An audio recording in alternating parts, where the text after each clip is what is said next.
राम जी का विवाह प्रसंग प्रस्तुत गोस्वामी जी ने किया है सुंदर तरीके से।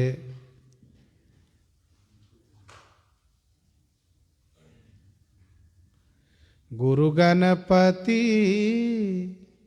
गिरिजापति गौरी गिरापति शारद शेष सुख विश्रुति संत सरल मति। गुरु गणपति गिरिजापति। गुरु जी गणपति गणेश जी, गिरिजापति भगवान भोलेनाथ, गौरी मैया श्री पार्वती जी, गिरापति वाणीपति श्री ब्रह्मा जी, शारद श्री सरस्वती जी, शेष जी सुंदर कवि जी, श्रुति वेद भगवान और सरलमति वाले संत। सर्वप्रथम गुरु जी के चरणों में वंदन प्रणाम है, क्योंकि जे गुरु चरण रेणु सिर धरहि ते जन सकल विभव बस करहि।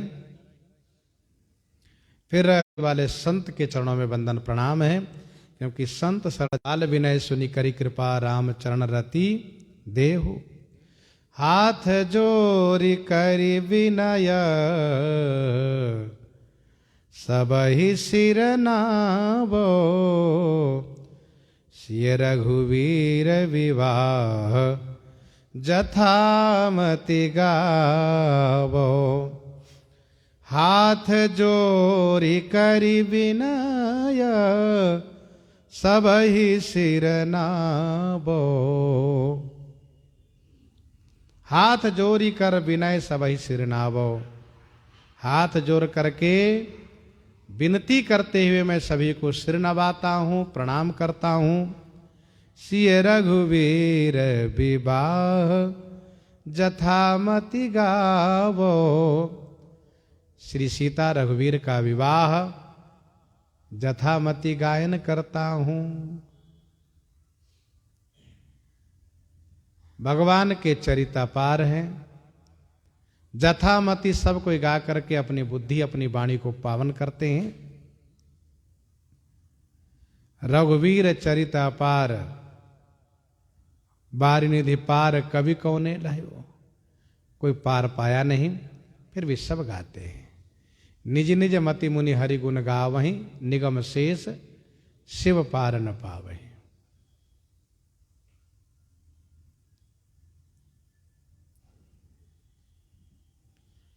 शुभ दिन रच्यो स्वयंवर मंगलदायक। सुनत श्रवण ही ये बसहि सिय रघुनायक। शुभ दिन रच्यो स्वयंवर। शुभ दिन रच्यो स्वयंवर।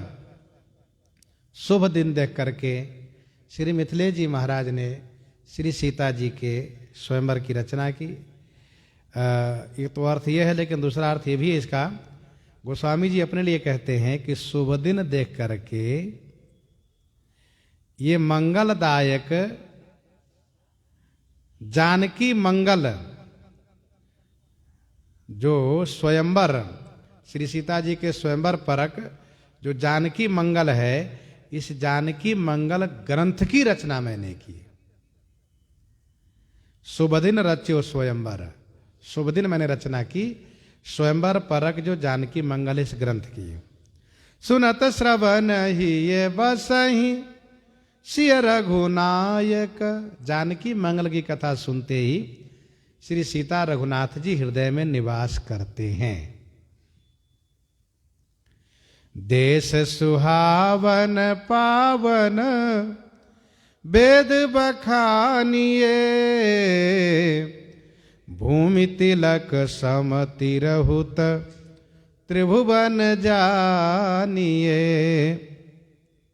देश सुहावन पावन वेद बखानिए।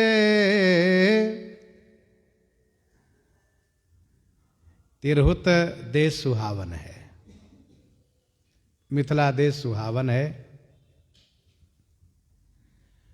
सुंदर भूमि है, उपजाऊ भूमि है, कंकर कांटे से मुक्त भूमि है, और ये पावन पवित्र है। वेद द्वारा वर्णित यह भूमि है, यह देश है, क्योंकि जहाँ पर भूमि से श्री किशोरी जी अवतार धारण करती हैं, प्रकट होती हैं। भूमि तिलक सम तिरुहुत त्रिभुवन जानिए। भूमि तिलक सम तिरुहुत है, पृथ्वी के तिलक के समान यह तिरुहुत है, ऐसा त्रिभुवन में जाना जाता है। संपूर्ण भूमंडल में सप्त मोक्षदायिनी पुरियां हैं।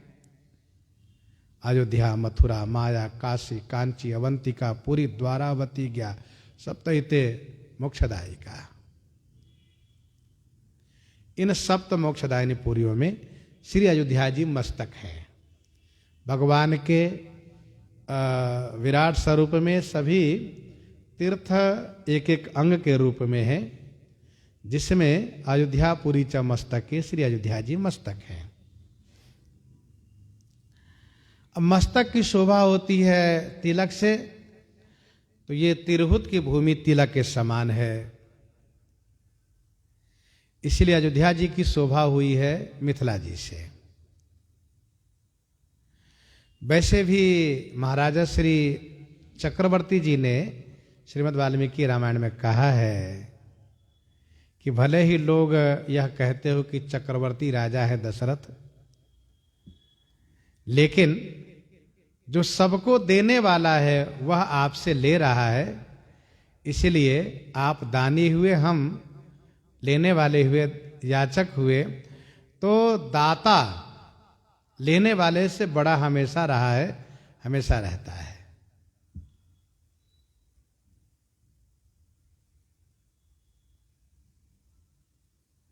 भूमि तिलक सम तिरहुत त्रिभुवन जानिए।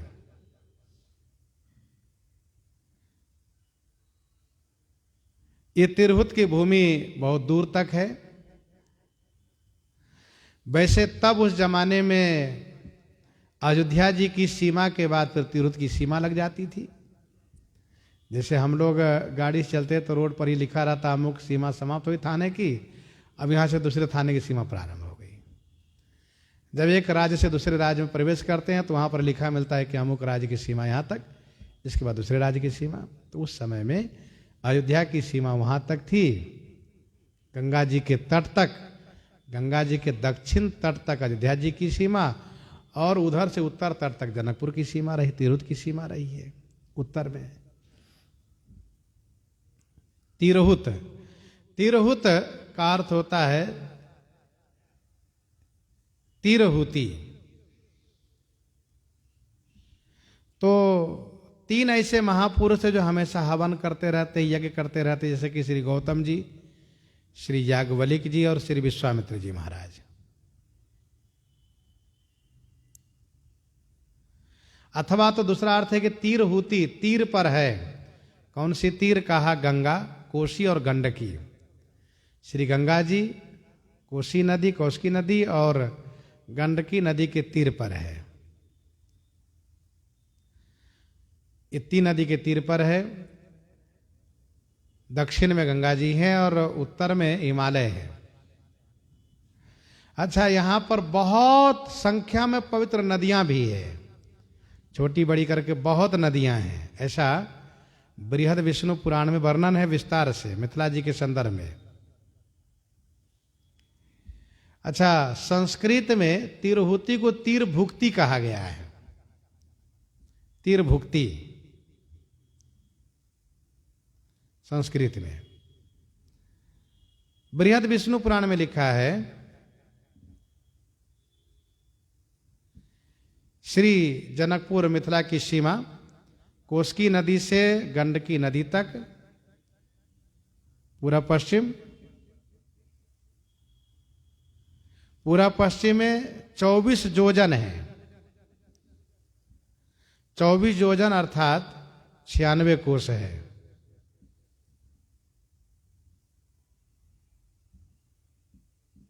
कौशिकी नदी से गंडकी नदी तक पूरा पश्चिम ये 24 योजन है लंबाई में, और ये 24 योजन मतलब 96 कोस है।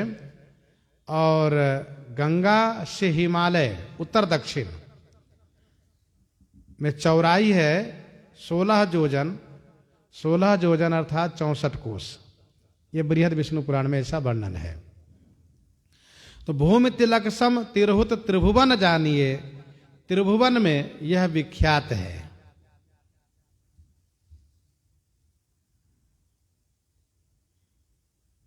तह बस नगर जनकपुर परम उजागर,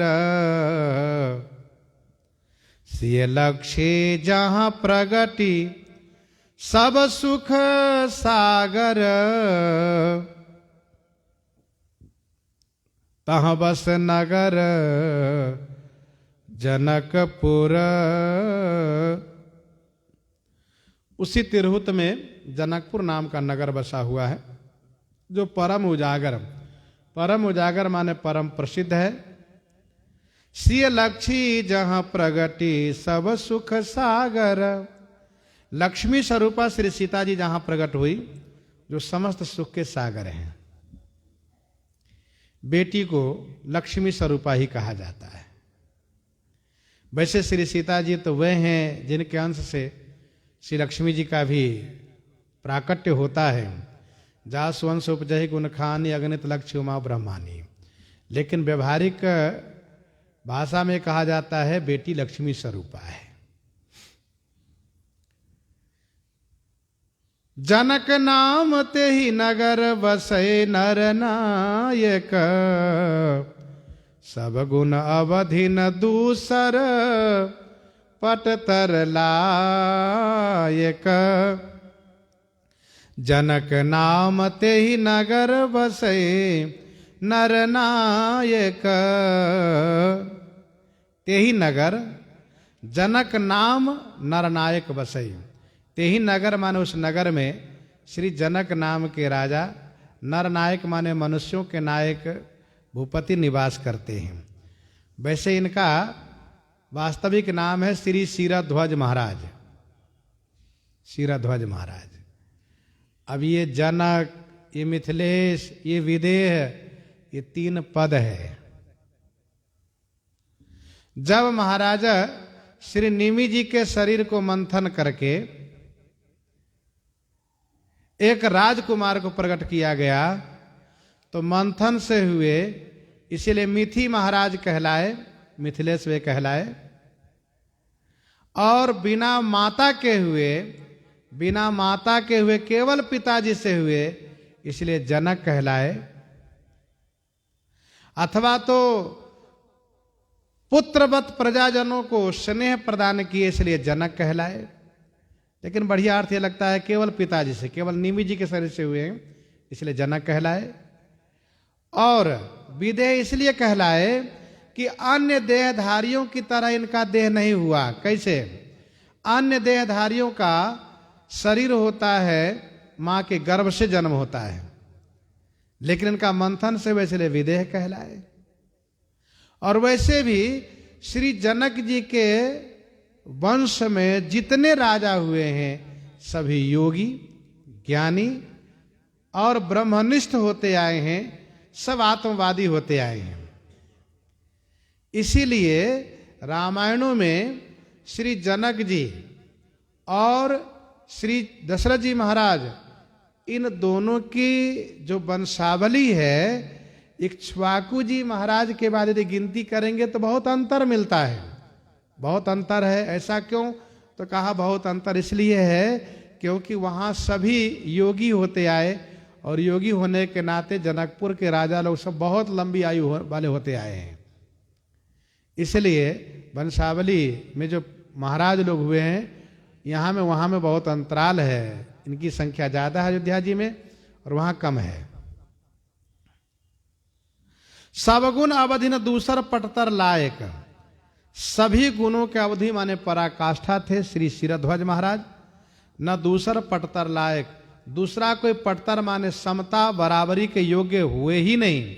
भयो न अहि न बहु निहारा, भूप भर जस पिता तुम्हारा, वैसे यहां भी कहते हैं भयउ न होई है न जनक सम नरवई, सिय सुता भय जासु सकल मंगलमयी। भयउ न होई है, न हुए हैं न होंगे, और न है जनक सम नरवई, सिय सुता भय जासु सकल मंगलमयी। समस्त मंगलमयी श्री सीता जी जिनकी पुत्री हुई है, इसलिए श्री जनक जी की तुलना में कोई राजा है ही नहीं। भयउ न आहि न भो निहारा, भू भरा जस पिता तुम्हारा। वैसे श्री जनक जी महाराज हैं। देखे सुने भूपति अनेक झूठे झूठे नाम, साचे तेरे होते नाथ साखी देत मही है। बहुत राजाओं के बारे में सुना गया, बहुत राजाओं को देखा गया, और जितने राजा हैं सब भूपति कहलाते हैं। राजा सब भूपति कहलाते हैं। भू के पति, पृथ्वी पति सब राजा कहलाते हैं। लेकिन वास्तव में भूपति तो श्री शिरध्वज जनक जी हुए हैं। साचे तीर होती नाथ साखी देत मही है, क्योंकि भूमि से ही इनको श्री सीता जी पुत्री के रूप में प्राप्त हुई है। साचे तेरे होती नाथ साखी देत मही है, सिय सुता भय जासु सकल मंगलमय। नृपलख कुंवरी सयानी, बोली गुरु परिजन, करिमत रच्यो स्वयंवर, शिव धनु धरी पना। नृपलख कुंवरी सयानी, नृप महाराजा श्री जनक जी ने अपनी कुंवरी बेटी को सयानी देखा। आयु की दृष्टि से श्री सीता जी की आयु अभी बहुत कम है, लेकिन जो प्रतिभावान व्यक्ति होता है उनके शरीर का विकास बहुत शीघ्र होता है। कुछ बच्चे हैं 10 साल के होने के बाद भी ऐसा लगता है कि अभी 2 या 3 साल के हैं ये,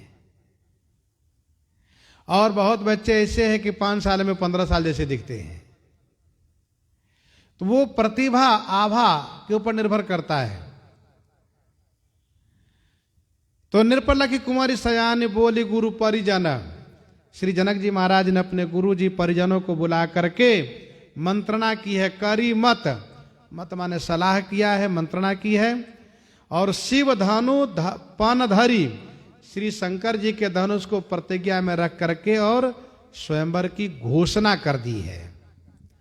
श्री जनक जी महाराज उपवास करके, व्रत करके, भूमि पर कुशा बिछा करके जब सोते हैं तो रात्रि में भगवान भोलेनाथ इनको स्वप्न में आदेश देते हैं कि जनक चिंता मत करो।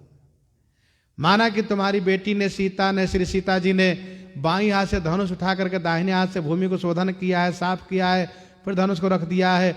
अथवा तो वे श्री सीता जी धनुष उठा करके वहां से लेकर के नगर में ले आई हैं, ये सब ठीक है।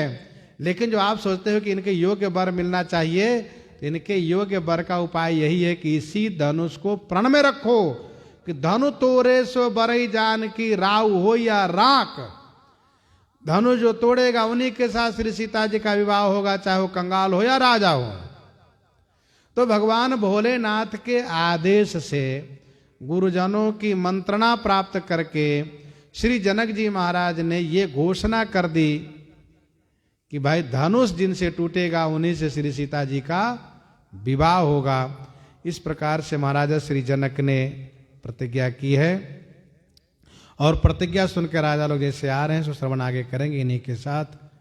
सीताराम सीताराम सीताराम।